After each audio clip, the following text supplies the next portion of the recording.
On va donc démarrer notre séance. J'indique, mais certains d'entre vous le savent certainement déjà, que c'est la troisième fois que nous organisons dans ces lieux une réunion consacrée aux Nations Unies. Et moi, j'ai le plaisir de constater que chaque fois, la salle est pleine et qu'il y a donc un auditoire attentif, intéressé, et on le voit en général dans le débat, très participant aux réflexions qui se dégagent de cette salle. Ça, c'est quelque chose qui fait plaisir, parce que ce sont des thèmes qui ne sont pas toujours très débattus, et de voir qu'il y a sur cette thématique un intérêt soutenu, c'est quelque chose qui nous remplit en quelque sorte de joie.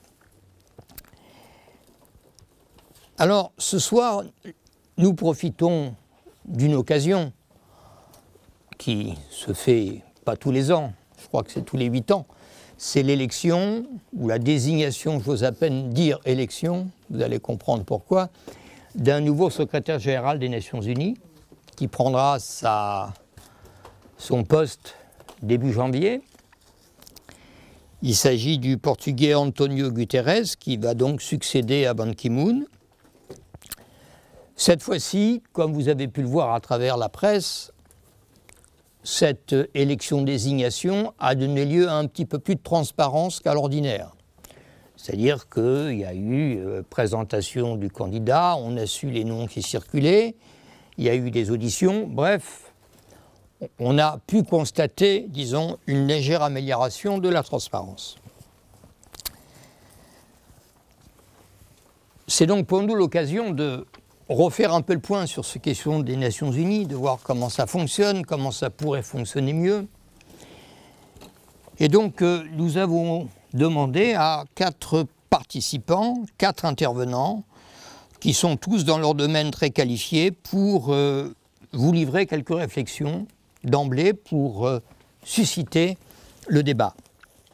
Alors, il me revient en tant que président de séance de présenter ces intervenants.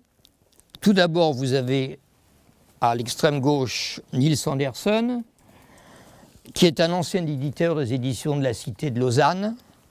Pour ceux qui sont jeunes et qui ne peuvent pas s'en souvenir, je rappelle qu'il a été pendant la guerre d'Algérie un éditeur militant qui a systématiquement réimprimé en Suisse tous les ouvrages qui étaient interdits en France sur la guerre d'Algérie. Et notamment, c'est Niels qui a pu réimprimer la question d'Henri Alleg qui avait été interdite en France. Mais il est là spécialement parce qu'il est l'auteur récemment d'un ouvrage que vous trouverez, je pense, sur le présentoir, Une autre nue pour un autre monde, qui a été édité aux éditions de Tribord.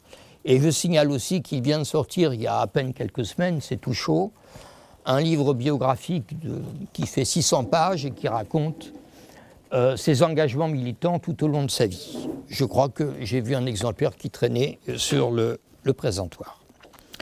Je présente également Chloé Morel, qui est à ma droite, qui est docteur en histoire, spécialiste des Nations Unies, qui est chercheuse associée à l'IRIS et qui est auteur d'un récent livre paru à l'Harmattan sur l'histoire des idées des Nations Unies, que vous trouverez également sur la table de littérature qui est là-bas. Plus à droite, Anne-Cécile Robert, qui est journaliste au Monde diplomatique, directrice de ces éditions internationales, et qui est co-auteur de l'ONU dans le désordre mondial, qui est paru aux éditions de l'Atelier en 2015. Et enfin, Jean Ziegler, que j'ai un peu honte de présenter tellement il est connu, qui est vice-président du comité consultatif du Conseil des droits de l'homme de l'ONU, et auteur de multiples livres, bien sûr, mais notamment auteur de Chemin de l'Espérance, que vous trouverez également sur la table à côté.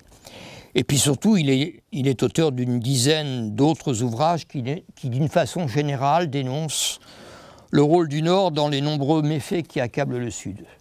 Je pense qu'on peut résumer de cette formule l'ensemble de vos travaux. Alors, Moi-même qui préside, je suis économiste au CNRS et j'anime la revue Recherche internationale depuis pas mal d'années. Et nous avons consacré il y a 1 ou 2 ans un numéro sur les Nations Unies qui a été coordonné par Chloé Morel, qui est à ma droite, et que vous trouverez également sur la table qui est là-bas. Je rajoute que sur cette table, vous trouverez un autre numéro sur quelle politique étrangère de gauche pour la France, qui est une réflexion qui me semble pouvoir nourrir les débats d'actualité. Alors, tous les 10 ans, aux dates anniversaires de sa création, revient la question de la réforme des Nations Unies.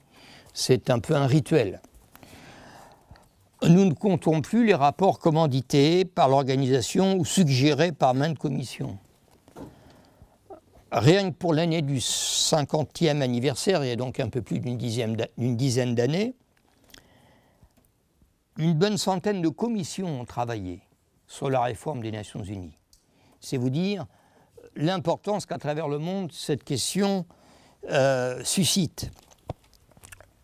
Inutile de vous rappeler que tous ces rapports ont alimenté de grands dossiers, de grands tiroirs, mais ont très peu inspiré les décideurs qui s'occupent des Nations Unies. Alors, quelles sont les questions clés? J'ouvre un petit peu le débat parce que chacun après va se positionner pour répondre à ces interrogations. Quelles sont ces questions clés qui mobilisent la réflexion et qui sont maintenant largement connues? J'énumère comme ça, comment assurer une plus grande autorité, une plus grande efficacité à l'organisation? Comment transformer son mode de fonctionnement dans un sens plus démocratique, donnant à l'Assemblée générale plus de poids? Comment réformer la composition, le mode de fonctionnement et le poids du Conseil de sécurité, organe qui joue un rôle très important dans le fonctionnement des Nations Unies? Comment maintenir réellement la paix plutôt que d'avoir à intervenir comme pompier? Je rappelle que le rôle des Nations Unies, c'était un rôle de prévention de la paix, et non pas d'arrêter les guerres, ou d'être en interposition. C'était essentiellement la prévention de la paix.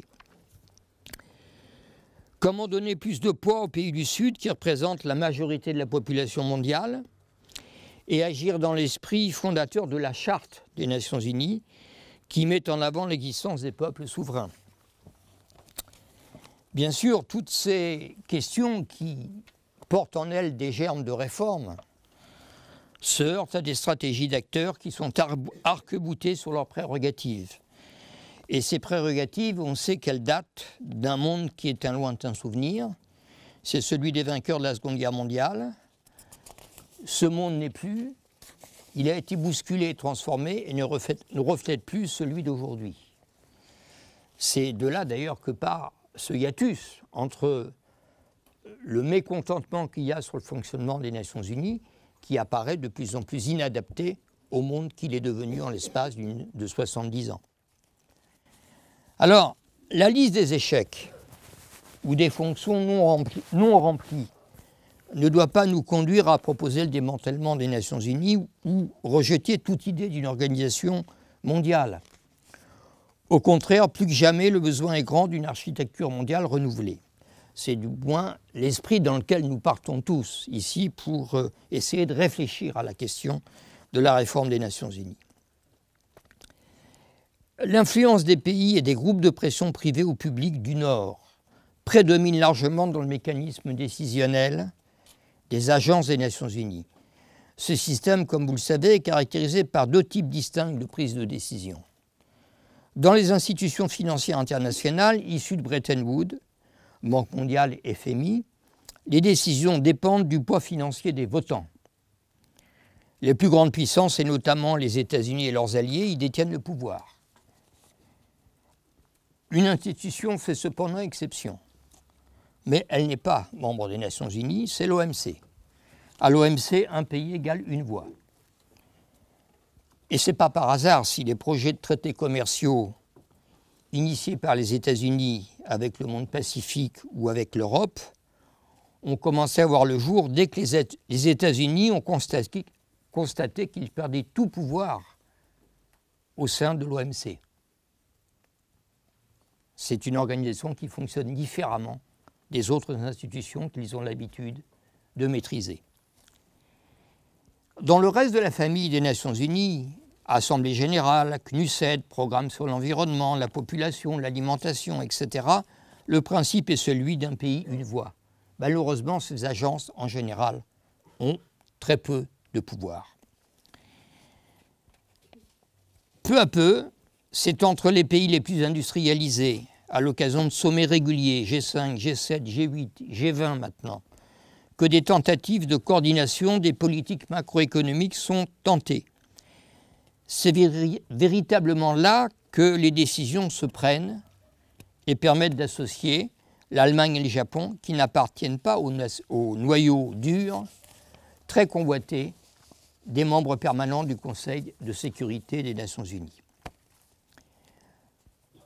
Toute réforme importante devra se garder de deux écueils. Le premier, dangereux, serait celui du renforcement d'un système répressif de sécurité s'inspirant du principe de la guerre préventive. Ce n'est pas la fonction des Nations Unies, ce n'est pas vers ça qu'elle doit dériver. Le second écueil, utopique et irréaliste, serait celui d'une marche forcée vers une esquisse de gouvernement mondial. Ça n'est pas non plus son rôle ni sa perspective. L'essentiel reste bien la prévention des conflits. C'est ce qui implique tout à la fois des fonctions précises et limitées et une conception élargie de la sécurité qui ne serait plus réduite à sa seule dimension militaire.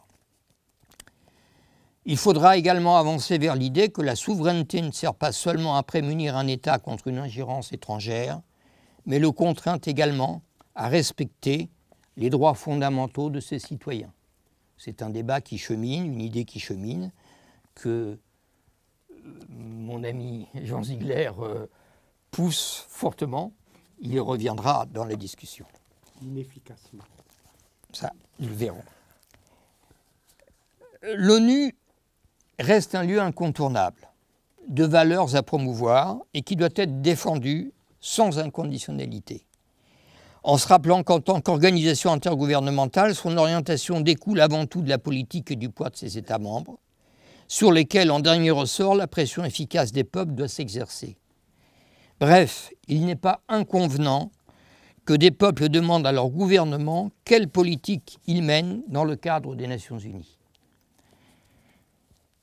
Voilà en gros les quelques réflexions que je voulais vous présenter et qui ouvrent le débat et qui permettront à chacun de nos intervenants de compléter et surtout de réagir.